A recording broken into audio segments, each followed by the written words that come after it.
What's going on, man? It's your boy Jay Holley, and we are back for another episode of Bleav in the Cowboys on the Bleav network. You guys know how I like to get down. I like to get right into this thing, and I'm going to start right where give me my money. And we saw that with CeeDee Lamb finally got his money, 4-year deal. Worth upwards of $34 million per year, $100 million signing bonus, $100 million guaranteed, $38 million signing bonus. Mamba wants to be. Come on, Mamba. Let's go. Come on. Let everybody see. This is who wants to be in the picture, you guys. That's Mamba. Say, hey, buddy. He's like CeeDee. He wants his treats. He wants his money. Daddy got to work to get you those treats that you want, man. I'm not quite CeeDee just yet. But CeeDee gets his deal done in what feels like the 34th. I don't even know, man. And did we think it was going to get done? Yes. When? I don't know. And this has become the Jerry Jones way of doing business, right? He's not on our time. Like, I think that's the one thing that we kind of all as a collective, as a fan base, as people in the media, like anybody that's not in the brain of Jerry Jones must simply come to the realization that what we think is right and what actually might be right, what we think is good timing, what we think is good order of business, that's not how he operates. It just isn't. He is going to dance to the music that he hears in his head. He is going to beat the sound of his own drum. He is going to move when he wants to move. And that's just it. He said the other day in the article that Clarence Hill wrote, like, who's going to come in and do a better effing job than me as a GM? And that's basically telling folks, like, Jerry's the ultimate read in between the lines type dude. And that's just basically Jerry telling, I hear y'all. I hear all of y'all. And I hear everything that y'all say. I don't care. Jerry said, I don't care. I honestly, if we're being truly honest, because I think this is the one thing that people in general miss, because we're fans, right? And we think things should go a certain way and think things should happen in a certain way. Jerry's a businessman first. Let me repeat that. Jerry is a businessman first, then a GM. He's a businessman first, then he's a GM. That's why you ever notice it's never GM and owner. It's always owner first. It's always owner first. And we cannot miss that point in everything that he does. Jerry doesn't think like a fan. Jerry doesn't operate like a fan. Jerry doesn't do things in the manner of which people of the fan base thinks he should do them. He's the owner first.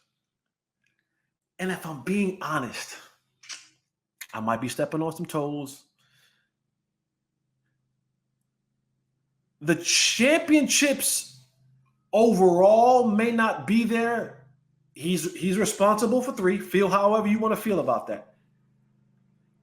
But in the words of Antonio Brown, business is booming. And not only is it boom, it's always been booming. You know those 30 years or close 30 years that we talk about where Jerry, we say, oh, it's been NFC championship game and Super Bowl and not title, da, da, da, da. He ain't missed a meal, y'all. Business has consistently been booming. That's why when you see the franchise is worth $10.8 billion, it's the most richest franchise. You can't give out contracts to guys like CeeDee Lamb, $100 million guaranteed. Excuse me. make him the second highest paid player that's non-quarterback in NFL history. He's about to give Dak Prescott the richest contract in NFL history. And oh, by the way, he's going to give Micah next year the richest defensive contract in NFL history.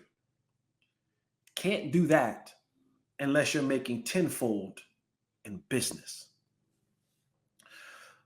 So the CeeDee deal gets done. And I'm with you. Like, I don't want you to think that I'm not with you saying, why not just do this a month ago? Why not just get this? If you're going to succumb to the demands of the player, which history says you always do. I don't make the history. I just jump on Bleav and tell you. But history says that you're always going to eventually agree to what the player says that they want, especially the ones that are superstar players. Jerry doesn't miss an opportunity to pay those guys.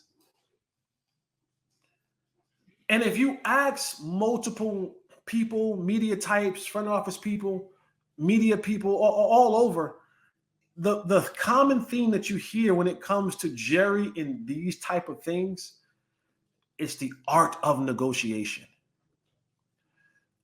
I Bleav, and many others believe, that there is a high, a dopamine high that Jerry gets in the art of the negotiation. And you know how negotiation goes. If you don't know how negotiation goes, get a book. I don't know.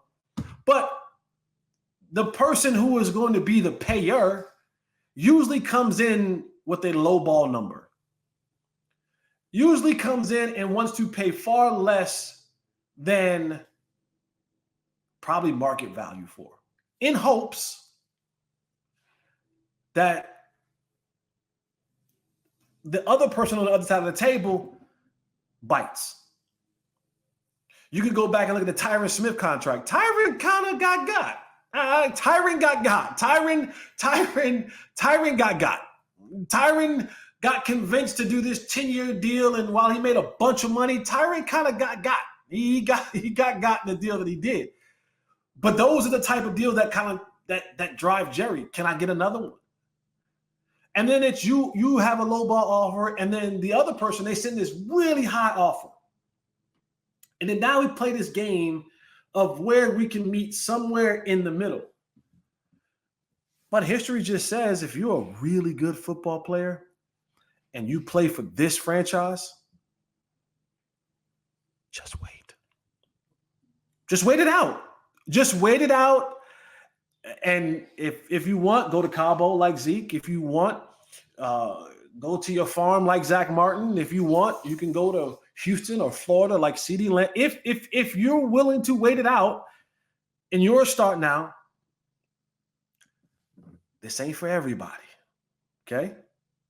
You got to be a star now. Don't think that Jesse Hollies of the world, you're gonna be able to strong arm old Jerry Jones and company. No. You got to have a little cachet with you. You got to have a little something that they know that they need in order to be successful business people. Because the Cowboys are a business. It's a legacy thing for you as a fan. It's a entertainment thing for you as a fan. It's this emotional attachment to you as a fan. It's my daddy's team for you as a fan. It's a business to the Jones. But if you're a player, you just wait. And like clockwork, 2 weeks away from the season starting, deal gets done. CeeDee gets the money that he wants. His agent gets the money that he wants. They get the years that they want. They get it on their terms. And I guess Jerry gets the ability to have the art of negotiation. I guess. Because he doesn't, you can say that he lost, but what is CeeDee going to generate for him? So he didn't lose. He didn't lose the deal. The only way he loses a deal if CeeDee doesn't produce in a way that drives viewership up. If CeeDee continues on the trend that he's been on, which most of us, I think, I don't know about you, but I think that he's going to continue on that trend of being a top 2, 3-ish, 2B receiver in the league. Nothing says different, and we're going to knock on wood that no injuries happen. So Jerry wins. You pack the stadium, you buy the 88 jerseys, you get excited to see, you Bleav in the Cowboys, and all the other media outlets that are doing stories about the Cowboys. Because they have CeeDee, they get multiple primetime games. I can now sell advertisement to the people behind the scenes. I make a bunch of money. So I think sometimes that we miss that when it comes to the business. We want Jerry to be a fan. And maybe he is. I think there is some fan in him. I think he enjoys the game of football. But owner always comes first in his name. When they flash him up in the booth, and whether he's handing glasses back to his son to clean, whether he has that grim look on his face, or whether he's cheering or high-fiving folks in the booth, when his name pops up, it pops up as Jerry Jones, owner and GM of the Cowboys. And a part of the business, yes, I get CeeDee done. And then now, here he goes again. They're back on that timeline again. The Cowboys bring in Dalvin Cook for a workout today. And I know that today's National Cut Day in the National Football League. Rosters have to be cut down by 3:30 Central Time, I Bleav it is, to the number, what is it, 53? Now, there's always some massaging and moving up and down that. But the Cowboys said, we're going to kick a tire. Now, this ain't a fresh tire. This ain't a young tire. This is the tire has a name. You know the name, Dalvin Cook. You remember what Dalvin Cook was at times in Minnesota, right? 4 straight Pro Bowls that he had when he was in Minnesota. But there is this rubric, or however you want to put it, where running backs normally, when they hit 27 years old, 27-ish, they begin to do this. They begin to have this decline.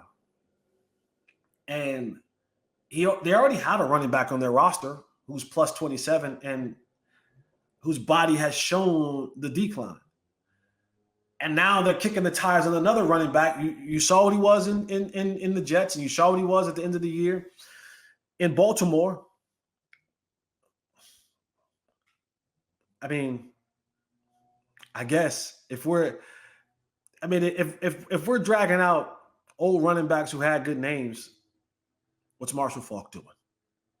You don't have to buy a plane ticket. What's Emmitt Smith doing? What's Adrian Peterson doing? Like, if the Cowboys at this point in time are bringing in old names at the end of training camp,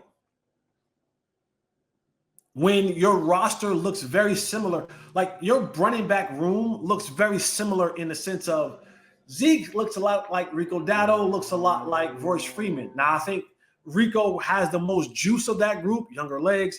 Now, the problem with Rico is Rico can't stay healthy. If Rico can stay healthy, then maybe you can kind of, count on Rico to be that for you. But Rico tends to get bit by the injury bug at points in time during the season. And that's something that you cannot depend on, not to be your lead back. But there isn't much that looks different from Royce and Zeke. And now if you bring in Dalvin Cook, they look the same. I'll tell it to you like this. I used to be a sneakerhead. And for those, shout out to all the sneakerheads that are out there. If you're thinking about being a sneakerhead, don't. You chase that. You may be like me. I chased that dream when I was young, when I was poor. and I couldn't get anything that's on the clearance rack. And so when I got older and I got a little money, I became I started chasing this sneakerhead thing, and it's a black hole. It is a black hole. It's a black hole that you keep dumping. You got 2 feet. Now, I'm not saying you can't have a couple pair in your stash, but I at the time was in the upwards of like 300 plus pair. Ridiculous. It's stupid.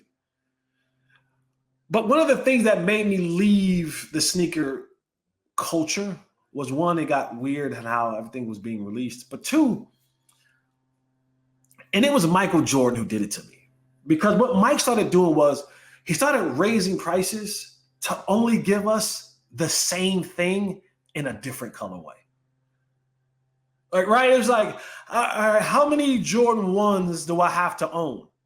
I got them in red, and I got them in the navy blue in black and white, and I got them in this colorway. And then there's it's the year of the year of the Chinese, and you got to have these, the mellow ones, and then you have to have, these are the anniversary.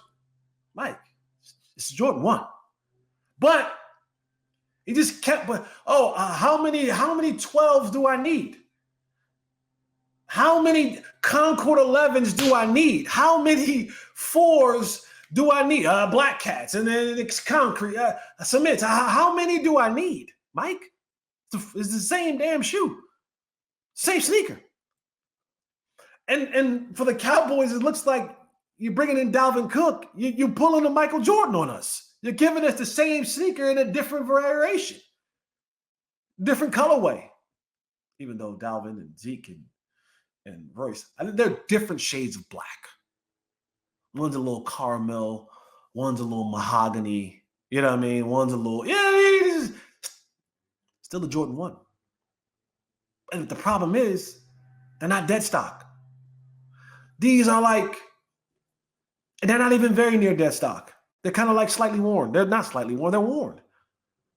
So now you want me to buy the same Jordan? Yes, at a discounted price, but worn? Yeah, I'm going to try to find something you didn't draft the back worth keeping. So let's shoot for very near dead stock. And that might come with someone might get recent on the roster today, but I doubt that Dalvin Cook sticks. I mean, if Dalvin Cook stays, then Royce Freeman. If Dalvin stays, then Royce Freeman or Zeke Elliott will have to get cut. Now, I'm not saying that they're going to get cut. I'm saying you cannot keep your backfield, your running back room can't look like Zeke, Rico, Royce, Dalvin at any given time. It cannot. You cannot have 4 pair of Jordan 10s that look the same. And my computer's moving because my 150-pound dog is trying to get in on the conversation. Come on, man. I'm trying to work. But that's Jerry. He doesn't flow on our timetable at all, ever. And when Jerry says, no one can come in here and do it better than me, he used words that I wouldn't use. That just means I hear y'all. But I'm going to do what I want to do when I want to do it, with who I want to do it to. Yeah, I feel you. With who I want to do it to. And there's nothing you can do about it. Because the only way to get the attention of Jerry Jones is empty seats. And you can do your Googles. You can go and do your Googles. What team in the last 20 years probably has maybe 2 or 3 times, maybe they have not, but in the last 20 years, what franchise in the National Football League leads in attendance? Has one of the biggest stadiums and leads in attendance every single year? I'm worth my franchise worth $10.8 billion. Business is booming. Why would I change what I'm doing? Why would I change the time in which I work? Why would I be more quicker and expeditiously, to use the word that T.I. used, expeditiously? Why would I do that when the business model was working? People don't stop showing up. People don't stop buying merch. Have you clicked on TV lately? Have you clicked on TV at any point in time in the off season? Cowboys still in the A block. Why would I change? Nothing about what I do in business. Because again, I want to sound like a broken record. I don't want to sound like a broken record. But owner comes first. But the next deal we got to look at, what's the deal going to be with Dak? He's the next one in line. Now, what's interesting about that, and I'll save some of that for the next show, but what's interesting about Dak is, again, another player that holds every single card. Every single card. Can't trade him. No trade clause. Can't franchise him. No franchise clause. And I can walk at the end of the year. And nothing has said about Dak Prescott and the Mike McCarthy offense that I'm going to fall off. So if he goes out another year and is in the MVP conversation, finishes top, hell, if he wins it, he might act for $70 million. But if I'm 2 or 3, if I'm in the top 5 of the MVP category, I'm going to ask for what I want to ask. And there's nothing you can do about it. So it's Jerry's world. We just live in it and get a chance to watch it. That bell you heard means that my dog has to go to the bathroom. And that means that I have to end this show. Because if he does what I think he's going to do on that floor, I got to clean that up. And I ain't trying to clean up no dog poo or piss. So that bell, that's a trained dog right there. That bell means it's time to go to the bathroom, Dad.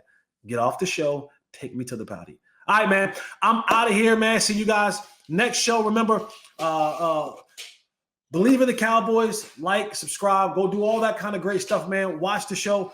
Put it in your family group chat. Put it in your I hear you, brother. I hear you. Tell everybody goodbye. Just here. Here, look. Here. Where you at? Tell everybody, I gotta pee, Dad. I gotta pee. I gotta pee. All right, man. I'm out of here. Talk to you guys later. Peace.